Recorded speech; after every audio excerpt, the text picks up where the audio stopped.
നമസ്കാരം. മകം നക്ഷത്രത്തിൽ ജനിച്ചവർക്ക് 2026 ഏപ്രിൽ മാസം വിഷുദിനം മുതൽ ഒരു വർഷക്കാലത്ത് സംഭവിക്കാവുന്ന സാമാന്യ ഫലങ്ങൾ എന്തൊക്കെയാണെന്ന് നോക്കാം. മകം നക്ഷത്രത്തിൽ ജനിച്ചവർക്ക് ഏർപ്പെടുന്ന കാര്യങ്ങളിലെല്ലാം കാലതാമസവും തടസ്സങ്ങളും അനുഭവപ്പെടും. ജോലി അന്വേഷിക്കുന്നവർക്ക് ആദ്യം പല തടസ്സങ്ങളും വരുമെങ്കിലും ജോലി ലഭിക്കുന്നതാണ്. നിലവിൽ ജോലിയിലിരിക്കുന്നവർക്ക് സ്ഥാനചലനം, ജോലിഭാരം കൂടുക ഇവയൊക്കെ പ്രതീക്ഷിക്കാം.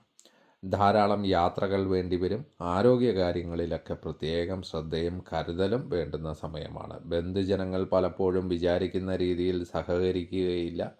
ആരോഗ്യകാര്യങ്ങൾക്കും വീടിൻ്റെ അറ്റകുറ്റപ്പണികൾക്കും വേണ്ടി അധികം പണം ചിലവഴിക്കേണ്ടി വന്നേക്കാം. കുടുംബജീവിതം പൊതുവെ സമാധാനപരമായിരിക്കുമെങ്കിലും പലപ്പോഴും ദമ്പതികൾ തമ്മിൽ അഭിപ്രായ വ്യത്യാസമുണ്ടാകാം. പൊതുവെ ദോഷഫലങ്ങൾ കൂടുതലായി അനുഭവപ്പെടുന്നവർ ഹനുമാൻ സ്വാമി, ശിവഭഗവാൻ എന്നിവരെ നിത്യവും ഭജിക്കുക.